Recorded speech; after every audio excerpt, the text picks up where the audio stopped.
नमस्कार बच्चों। सुमित्रानंदन पंत की कविता नौका विहार का अंतिम अवतरण जो है उसका भावार्थ हम करने जा रहे हैं, जो व्याख्या की दृष्टि से बहुत ही महत्वपूर्ण है। इसलिए आप ध्यान दीजिएगा कि इसका जो मूल भावार्थ है जो क्या निकल रहा है। ज्यों ज्यों लगती है नाव पार, उर में आलोकित शत विचार। जैसे जैसे नाव पार लगती है, अर्थात गंगा की धारा में घाट की तरफ बढ़ती है, किनारे पर आती है, उर माने हृदय, आलोकित प्रकाशित होते हैं, शत माने सैकड़ों विचार। वैसे वैसे हृदय के अंदर सैकड़ों विचार उठने लगते हैं। देखिए बच्चों, जैसे जैसे उम्र बढ़ती है, वृद्धावस्था मृत्यु नजदीक आती है, जीवन का किनारा नजदीक आता है, वैसे वैसे जीवन में पिछला जो घटनाक्रम है वो आंखों के सामने सैकड़ों सैकड़ों विचारों के रूप में उपस्थित होने लगता है। इस धाराशाही जग का क्रम शाश्वत, इस जीवन का उद्गम, उद्गम यानी उसकी उदय होना, उत्पत्ति होना, उत्पन्न होना। शाश्वत कहते हैं जो सदा से प्रचलित चला आ रहा है, यानी सनातन, हमेशा से जो चला आ रहा है उसको हम शाश्वत कहते हैं। अब यहाँ धाराशाही, धारा के समान ही उपमा अलंकार का प्रयोग किया है। कवि ये कह रहे हैं कि जो सैकड़ों विचार आ रहे हैं दिमाग में, वो किस तरह के आ रहे हैं कि उस धाराओं को देखकर कवि ये सोच रहा है, बिल्कुल यहाँ पर दार्शनिक भावों की अभिव्यक्ति हुई है। कवि ये कहते हैं कि इस संसार का ये जो क्रम है, आना और जाना, पहले नौका विहार के लिए वो लोग गए, अब वापस पुनः लौटकर आए। तो ये जो धारा है, धारा लगातार चलती रहती है, लगातार धारा रुकती नहीं है।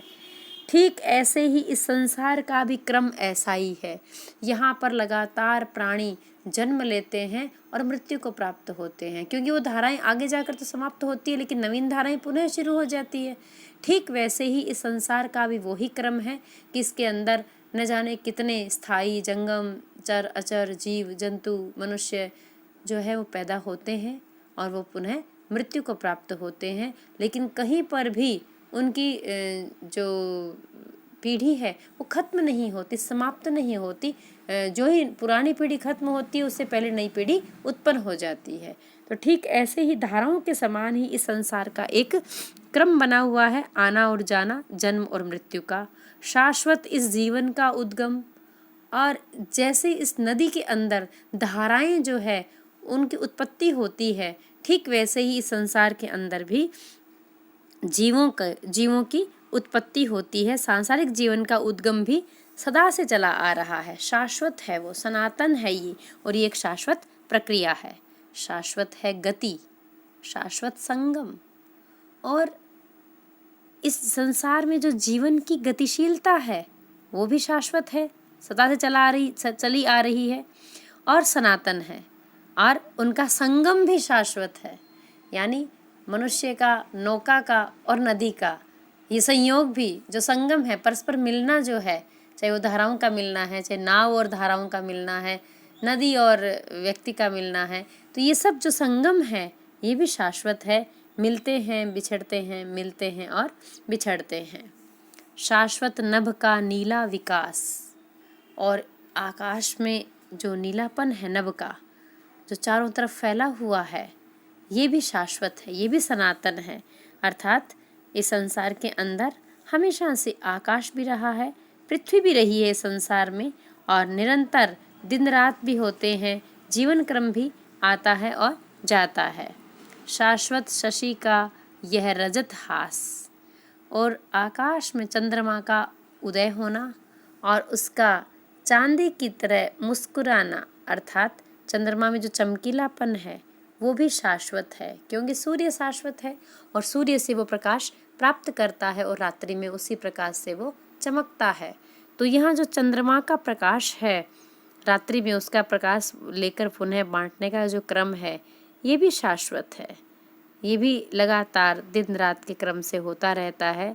अर्थात नीले आकाश का विकास भी शाश्वत है, और उसमें चंद्रमा की जो शुभ्र चांदी जैसी चांदनी का जो हंसना है वो भी निरंतर रात दिन के क्रम से होता रहता है। शाश्वत लघु लहरों का विलास, और लघु लहरें, यहाँ पे जो गंगा की छोटी छोटी लहरें हैं उनका भी आपस में आलोड़न विलोड़न नर्तन श्रृंगार विलास सब होता रहता है। अर्थात इस गंगा रूपी संसार में जो जीवन रूपी जो लघु लहरें हैं, छोटी छोटी लहरें, पता नहीं कितना जीवन है इंसान का। तो ऐसे ही इंसान अपना छोटा जीवन लेकर यहाँ पर आते हैं और पुनः मिट जाते हैं, वो मृत्यु को प्राप्त हो जाते हैं और उन लघु लहरों का विलास हास विलास चलता रहता है। बचपन है वो हंसता खेलता है, युवावस्था है उसमें श्रृंगार हास विलास होता है। तो ठीक वैसे ही इस संसार रूपी गंगा के अंदर छोटी छोटी लहरों रूपी इंसानों का हास और विलास श्रृंगार ये सब चलता रहता है। हे जग जीवन के कर्णधार, अब वो यहाँ पर उस परमात्मा को याद करते हुए कवि कहते हैं कि हे ईश्वर, आप इस संसार रूपी जीवन के जग जीवन कर्णधार, इसके आप कर्णधार हैं। आप इस नौका को, जीवन रूपी नौका को चलाने वाले हैं, आप ही जीवन रूपी नौका को खेने वाले हैं। क्योंकि बच्चों ये जो शरीर भी है ये भी एक नौका का ही स्वरूप है और इस नौका को भी वो परमात्मा ही चलाता है। जब उसमें से वो परमात्मा का अंश आत्मा निकल जाता है तब ये नौका जो है ये श्रीहीन हो जाती है और ये शरीर मृत्यु को प्राप्त हो जाता है। तो कर्णधार कौन है? इस नाव को खेने वाला वो ही परमात्मा है। चिर जन्म मरण के आर पार, चिर माने लंबे समय से ये जो जन्म है और ये जो मरण है, अर्थात सदा से ही ये जो जीवन चक्र है वो गतिशील बना रहता है। इस संसार में जन्म मरण के क्रम में जीवन रूपी नौका सदा ही पार होती रहती है। चिर जन्म मरण के आर पार, इधर से उधर, जन्म लेकर वो उधर से इधर आता है और मरण के बाद वो उधर से इधर वापस चला जाता है। शाश्वत जीवन नौका विहार, अब यहाँ पर कवि ने इस नौका विहार को बाकायदा इस संसार में मनुष्य के जन्म लेने और मृत्यु होने और यहाँ पर विचरण करने के समकक्ष बताया है। कवि कहते हैं कि सदा से ही जीवन चक्र गतिशील बना रहता है और ये शाश्वत है, ये जीवन रूपी नौका विहार। यहाँ नौका विहार है वो पूरे रूपक के रूप में लिया है कि मनुष्य का जो जीवन है वो भी अपने आप में एक नौका विहार ही है। किनारे से शुरू होता है जीवन और वापस उसी किनारे पर आकर खत्म हो जाता है। मैं भूल गया अस्तित्व ज्ञान, कवि कहता है मैं थोड़े समय के लिए मैं हूँ, मेरा भी कोई अस्तित्व है, मैं इस ज्ञान को ही भूल गया हूँ। थोड़े से समय के लिए अर्थात इस संसार में आकर मेरा अस्तित्व किससे है, क्यों है, उस आत्मा को मैं थोड़ी देर के लिए भूल गया हूँ। जीवन का शाश्वत प्रमाण, लेकिन ये जो जीवन है ये मुझे सनातन प्रमाण देता है कि हाँ, ये जो नौका विहार की तरह ये जो जीवन का विहार है ये ज्ञान भी मुझे प्राप्त हुआ है और ये जो ज्ञान है ये श्रेष्ठ प्रमाण है। करता मुझको अमरत्व दान, और ये मुझे अमरता प्रदान कर रहा है, ये मुझे अमरता का दान दे रहा है। अर्थात यहाँ आकर कवि इस चीज़ को समझता है कि जैसे गंगा नदी में लहरें बनती है मिटती है, बनती है मिटती है, लेकिन नदी का बहना शाश्वत है। ठीक वैसे ही परमात्मा का अंश होने के कारण आत्मा कभी मरता नहीं है और ये जो शरीर है ये लहरों के रूप में उत्पन्न होता है, नष्ट होता है, उत्पन्न होता है और नष्ट होता है। ठीक हमारा जीवन भी इस नौका विहार की तरह है जो किनारे से जीवन शुरू करके मध्य में जाकर पुनः लौट कर आता है। जहाँ से शुरू होता है वहीं पर वो खत्म होता है। तो कवि यहाँ ये कहना चाह रहे हैं कि मैं विधाता के इस नियम के अस्तित्व को भूल रहा था और नौका विहार की तरह जीवन विहार का ये ज्ञान भी मुझे अब प्राप्त हुआ है और ये ज्ञान श्रेष्ठ प्रमाण है।